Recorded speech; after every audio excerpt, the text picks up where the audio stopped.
Hi, everyone, and welcome to the Daily Citizen's live coverage of the inauguration of Joseph R. Biden, now the 46th President of the United States.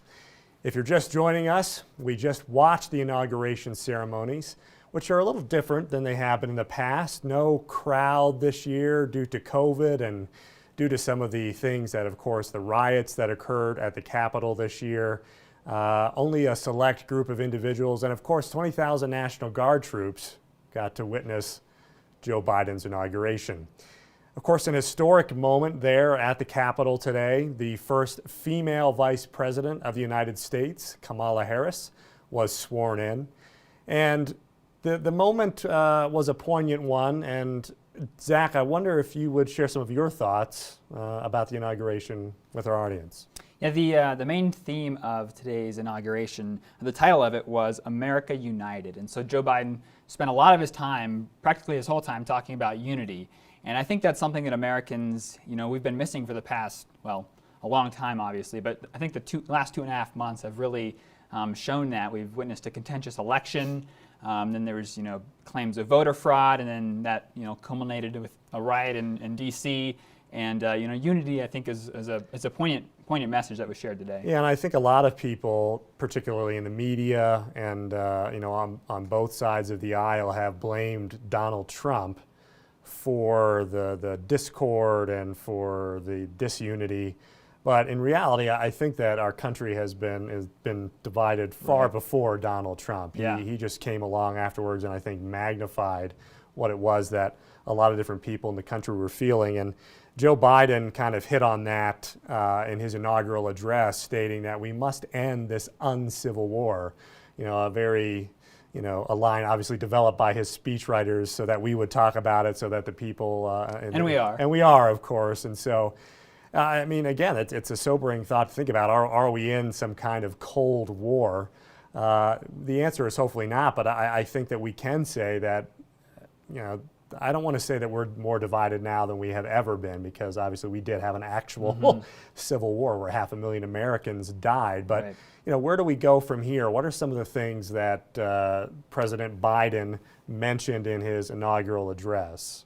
Yeah, some of the things that he mentioned were climate change and racial justice. And so he'll be focusing on that within the next few days. But I do think it's interesting that one of the things he talked about was unity, but really in the executive orders that he's going to be signing here in just a few hours, there's a lot of divisive stuff, and I don't know if it helps unite Americans. Some of the orders include transgender bathrooms, reinstating President Obama's rule requiring public schools to allow students to choose their bathroom in accordance with their gender identity, and then repealing the Mexico City policy, which did taxpayer dollars to fund abortions overseas. And so repealing those things and reinstating this third term of Obama is what some people are calling it. Really, it doesn't feel unifying. So. Yeah, I think one of the things that we're looking right now, if you're looking at the split screen right now, you're seeing still a live shot of the Capitol. Vice President Mike Pence and his wife Karen have just departed the Capitol. They're walked down by now Vice President Kamala Harris and the first gentleman, the second gentleman, right? Yeah, second, correct. He's the second gentleman there.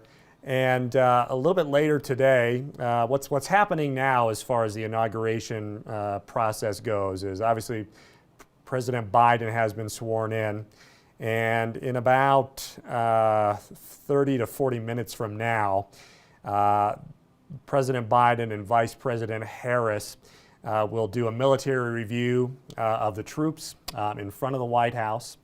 And then after that, I don't know if we have the timing right on this, they're going to lay a wreath at Arlington, or they're laying a wreath at Arlington now. I'm looking at some of our different feeds here in the studio. You're seeing now on the right side of your screen, left side of your screen, President George W. Bush now departing the Capitol. Now, he was there, of course, with President Obama. President Bill Clinton was there. And noticeably absent, of course, was President Donald Trump, who this morning had a farewell send-off at Andrews Air Force Base. and just about a half hour before inauguration kicked off, landed at Mar-a-Lago. There's a lot of talk about what will become of President Trump. The last few weeks of his term in office now sullied, if you will, with the events at the Capitol. We were there. We witnessed that. And reported live on those events. And as we've said in previous coverage, it's unfortunate because a great deal of the people that we interacted with there were peaceful and were just there to make their voices heard, and what they felt was, the election fraud and needing to make sure that something like this didn't happen again. And then a few thousand people, of course, were rioters, and a couple hundred more that actually, rioters and went to the Capitol, and people lost their, lives.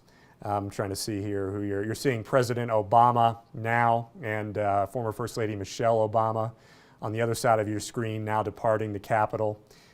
And so the question is, after, unfortunately, a presidency, if you were a conservative, where many things were accomplished, you were reading some of the accomplishments. We'll go through the list a little bit more later on in the broadcast. Now, again, sullied by this event at the end of his presidency. Right. What happens next? There's talk that former President Trump now has talked with his aides and advisors about starting his own political party. You have to imagine that if that's something that he did, that he would take a large chunk of the GOP base with him. Maybe half, who knows? Yeah. So it's not like he's going to ride off into the sunset, but he certainly, at this point, he still remains the head of the Republican Party as the former president. So it'll be interesting also to see, in 3 or 4 years, I think, who the Republicans choose as his successor. We had, several moderate Republicans. You had George W. Bush and John McCain and Mitt Romney in 2008 and 2012 as the Republican nominees. And so do, Republicans choose to go with a more Trumpian candidate in 2024, or are they going to, go back to the more moderate lane? Remains to be seen. What do you think? What is the future now? Mike Pence, in the last couple of days, last week and a half or so, has remained loyal to his duties to the Constitution. There was a point at which President Trump wanted him to abscond from those duties and to mess with the Electoral College. He chose not to do that. What is the future? But a lot of supporters of the president were not happy with the vice president for doing Correct. that. Yeah. What is Mike Pence's future, do you think? Yeah, that's a great question. I do think that he's right now a potential lead contender for 2024. I think he, even though he upset a lot of the Republican base, Joe Biden was Barack Obama's vice president, and Mike Pence is now Donald Trump's vice president, former vice president Mike Pence now. So yeah, it's certainly possible that he runs in 2024. So if you're watching our live coverage, thanks again for tuning in and joining us. You're looking right now at a procession of motorcades proceeding from the Capitol. As we were mentioning earlier in the broadcast, what's going to happen now is that President Biden and his wife and Vice President Kamala Harris will be headed to the White House, or at the White House at this point. They'll get situated there, and then there will be a military review in front of the White House. So President Biden and Vice President Harris will review the troops, and then at that point, they'll head over to Arlington Cemetery to lay a wreath for fallen soldiers there. So we talked a little bit about, I want to give you a second to pull this up. So if you would go to the Daily Citizen website and pull up our... Go to thedailyscitizen.org. thedailyscitizen.org. And we've got a couple of articles there that you should really check out. So the first article there is written by a staff reporter of ours named Glenn Stanton. He did an excellent job, and it's entitled, "What President Donald Trump Did Right." And it's a list of the president's greatest hits or accomplishments that his administration has managed to secure in the last 4 years. Those range